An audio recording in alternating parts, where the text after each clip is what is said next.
Hey, this is Jeff Rose, GoodFinancialSense.com. Today I want to answer the question, should you roll your pension over into an IRA? If you've been working for a company for a number of years, most likely you've accumulated maybe a pension. Now some pensions give you one of two options. You can either take the annuity to where they're going to pay you and your spouse a lifetime payment over the course of both your lives, or you can do a lump sum rollover and take a cash value and roll that over into your own personal IRA. It's a very important decision to make because this is most likely the largest chunk of money you've ever had in your entire life to make a decision on, and let's make sure that you choose wisely. Now with a lot of the pensions I see nowadays, it doesn't make as much sense to keep it there with the company. For one, you're always tied to that company. And if they file for bankruptcy or there's some other complications in their financials, it's just a big headache you don't want to mess with. I have seen some cases though where it did make sense. Let me give you one example. I had an individual that was offered $180,000 up front if he were to retire early. And at the time it was a very attractive offer. It was a lot of money in his situation, but when you looked at his lifetime benefit, he was offered around $5,000 a month for the rest of his life.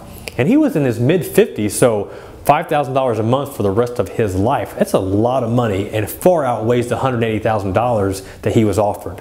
So in that specific case, it made much more sense to take the annuity option versus rolling that over. So when does it make sense to roll it over to an IRA?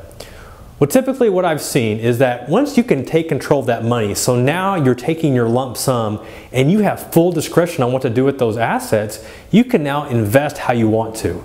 You're not subject to what the company decides, you're not subject to their financials and what may happen with them. You are in complete control. The other thing, the other downside with those pensions is that typically how it works, you get the full benefit, and after you pass away, your wife gets half, or your spouse gets half. And then after that, after she passes, you're done. If there's anything left over, it goes back to the insurance company or the pension fund, and your family's left with nothing. Once you roll that over into an IRA, after you and your spouse pass away, if there's any money left over, guess what? It now goes to your kids or any charities that you so desire. So having that control to where you get to decide what to do with the money, and even more importantly, after you pass on, it can stay within your family, or at least you have control of where that money goes. It brings so much more value than just leaving that with the pension fund. If you have any more questions, you know where to find me, GoodFinancialSense.com. And if you're on Facebook, please be sure to check out our fan page and give us the big like.